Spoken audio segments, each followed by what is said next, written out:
Hi hello வணக்கம். இது உங்கள் சிவி எல்லாரும் எப்படி இருக்கீங்க? இப்போ பார்த்தீங்கன்னா ஜெயிலில் வந்துட்டு திவ்யா ஆக்ரோஷமாக நிறைய விஷயங்கள் பேசுகிறாங்க. நான் இந்த பிக் பாஸ் விட்டுட்டு கிளம்புறேன், எனக்கு இந்த நாமினேஷன் ஃப்ரீ பாஸ் வேண்டாம், நீங்களாம் என்ன குரூப்பிசம் பண்ணிகிட்ருக்கீங்க, நான் இவ்வளோ தூரம் உங்கள் டீமுக்காக உழைச்சிருக்கேன், என்ன இப்படி பண்ணுறீங்கன்னு சொல்லிட்டு கலாய்க்கிறாங்க. அதான் இப்போ நடந்துச்சு, அதை நீங்கள் பார்க்க போகிறீங்க. அதுக்கு முன்னாடி பார்க்குற எல்லாரும் நம்மளோட சேனலை சப்ஸ்கிரைப் பண்ணிட்டு பாருங்கள், லைக் பண்ணுங்கள், கமெண்ட் பண்ணுங்கள், ஷேர் பண்ணுங்கள். இப்போ இந்த வீடியோக்குள்ளே போகலாம். ஸோ இப்போ பார்த்தீங்கன்னா சம்பவம் என்ன சம்பவம்னா, பிக் பாஸ் திடீர்னு ஒரு ட்விஸ்ட்டு கொடுத்துட்டார். ஒன் பை ஒன்னாக வெளியே வந்துட்டு தாங்க. ஒரு வேளை 2 பேர் தான் வச்சிருப்பார் போல இருக்குது பிக் பாஸ் அப்படின்னு நினச்சிட்டு இருக்க நேரத்தில் 5 பேர் இருக்கும்போது 3 பேர் தான் இருக்க போகிறீங்க, மீதி 2 பேர் வெளியே போகிறாங்க, நீங்களே முடிவு பண்ணிக்கன்னு சொல்லும்போது ரம்யாவும் வியானும் ஸ்மார்ட்டாக ஒரு கேம் ப்ளே பண்ணாங்க. ஆனால் அங்கே வந்துட்டு வினோத் பண்ண சம்பவம் தான் மாசான சம்பவம். டக்குன்னு அவரோட ஓட்டை வந்துட்டு 2 பேருக்கு தனித்தனி பிரித்து விட்டார். அவர் கூட போட்டுக்கல, செமையான ஒரு விஷயம் சரிங்களா. அது பண்ண உடனே இவங்க 3 பேர் மாட்டிட்டாங்க. அந்த நேரத்தில் வந்துட்டு இவங்க செம்ம காண்டாகிட்டாங்க. திவ்யா கனி அந்த நேரம் பார்த்து வராங்க, போட்டு கிளிக்கிறாங்க. இந்த டீமுக்காக நான் எவ்வளோ பண்ணியிருக்கேன், டான்ஸ் மட்டும் ஆடலை, ஏன்னா எனக்கு டான்ஸ் தெரியாது, அந்த கலையை வந்து நான் அவமானப்படுத்த விரும்பலை. மற்றபடி இந்த டீமுக்காக நைட்லாம் முழிச்சிருக்கேன். 2 டாஸ்க், ஃபஸ்ட்டு டாஸ்க் மட்டும் விட்டேன், மீதி 2 டாஸ்க்கு செம்மையை நான் வின் பண்ணி கொடுத்துருக்கேன். நைட்டெல்லாம் ஃபுல்லாக முழிச்சிருக்கேன், சமையல் செஞ்சுருக்கேன். இவ்வளோ செஞ்சு நான் இந்த ஜெயிலில் இருக்கணுமா?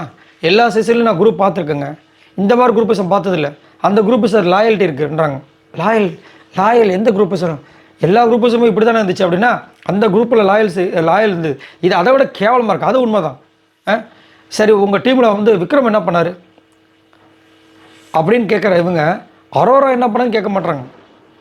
அதுதான் நம்மளுக்கு ஒன்றும் புரிய மாட்டுது. விக்ரமாவது ஏதாவது பண்ணார் அரோரா கம்பேர் பண்ணும்போது, அரோரா என்ன பண்ணாங்க, சௌரி என்ன பண்ணார் கேட்கணும்ல, கேட்க மாட்டுறாங்க. அதுதான் இங்கே ஒரு மேட்ரு. இவங்களுமே வந்துட்டு ஒரு சில பேருக்கு வந்துட்டு சப்போர்ட் பண்ணுறாங்க, அவங்களுக்கு பிடிக்காத ஆட்களுக்கு வந்துட்டு சண்டை போடுறாங்க. ஆனால் முடிவு எடுக்கிறாங்க. ஏன்னா அடுத்த வாரம் வந்து நாமினேஷன் ஃப்ரீ பாஸ் வராங்க, என்ன நாமினேட் பண்ணுங்கள், நான் கிளம்புறேன், இந்த மாதிரி விளையாடணும் எனக்கு அவசியம் இல்லைங்க, என்ன எதுக்காக வந்திருக்கோம் நம்ம எல்லோரும் அவங்கவுங்க திறமையை காட்டுறதுக்கு, இப்படியா வந்துட்டு கேவலம் விளையாடுங்க. அதுவும் என்னை வந்து ட்ரிகர் பண்ணுறாங்க, அவங்க சொல்லி ஃபீல் பண்ணுறாங்க. யார்? விக்ரம் ஏதோ ட்ரிகர் பண்ணிக்கிற பொழுது, இவர் பிரச்சனை ஏதோ சொல்லும்போது நான் பொழுது என்னை ட்ரிகர் பண்ணுறாங்க அப்படின்னு. மேடம், நீங்களும் காலையில் ட்ரிகர் பண்ணிங்களே இந்த கோழி மோட்டர் வேலை, அது வந்துட்டு விஜே பார்வதி எது பண்ணாலும் தப்பு கிடையாது.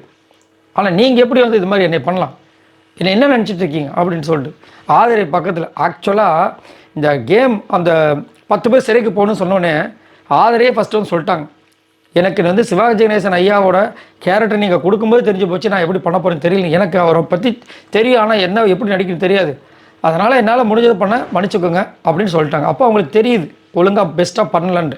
அப்புறம் இதுக்கு இங்கே வந்து கையமையை கத்துறாங்கன்னா ஆதரி ஏதாவது செய்யணும்னு சொல்லி செஞ்சிட்ருக்காங்க.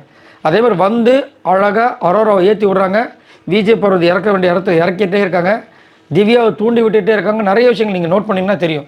அதே மாதிரி கானாவனத்தோட விஷயங்களை வந்து டவுன் பண்ணுறாங்க. நிறைய பேரோட விஷயங்கள் கமருதீன் கிட்ட சண்டையை மூட்டி விட்றாங்க. பாருங்களேன் நீங்கள் ஆதரி என்ன நான் வேலை பண்ணுறாங்கன்னு. ஆனால் எஃப்ஜேவை மட்டும் தாக்கவே இல்லை இன்னும். ஏன் இந்த மாதிரி ஒருவேளை இது ஒரு மிஷனாக நினச்சி உள்ளே வந்து ஆதரவு அமைச்சிருக்காங்கன்னு தெரியல. எது எப்படியோ செம்ம கிழிச்சாங்க திவ்யா. உங்களுக்குள்ளே நீங்கள் அழகாக உங்களுக்குள்ளே ஓட்டை போட்டுக்கிட்டீங்களே என்னையெல்லாம் விட்டுட்டு அப்படின்ற மாதிரி கேட்டாங்க. இல்லை, அது நாங்கள் இது ஒரு சில டைம் அப்படி தான் நடக்கும், என்ன கூட போட்டாங்கம்மா போன வாட்டி. அது வந்து நான் வந்து ஜெயிலே போகல, திடீர்னு பார்த்தா வாட்டர்மெலன் தரோம், அதுக்கப்புறம் நம்ம கமருதுன்னு வந்து மாற்றி போட்டாங்க, அப்படிலாம் நடந்திருக்குமா, அவங்களுக்கு ஓகே, நீங்கள் ஆனால் போட்டிருக்க வேண்டியதானே அப்படின்னு கேட்டாங்க. அவங்களுக்கு பதிலே இல்லை. சரி, இதை பற்றி உங்களோட கருத்துக்களை சொல்லுங்கள். உண்மையிலே பார்க்க போனால் அரோரா விட சூப்பராக வந்துட்டு திவ்யா பண்ணாங்க, அதான் உண்மை. எனக்கு திவ்யாவோட விஷயங்கள் பிடிக்காது, ஆனால் அந்த கேமில் அவங்க ஓரளவுக்கு உண்மையாக இருந்தாங்க. அப்படின்னு இருக்கும்போது ஏன் இவங்க வந்துட்டு அதை வந்துட்டு அரோரா கொடுத்தாங்க திவ்யா விட்டுட்டு? மறக்காம கீழே கமெண்ட்ஸ் பண்ணுங்கள். பாய் நண்பர்களே.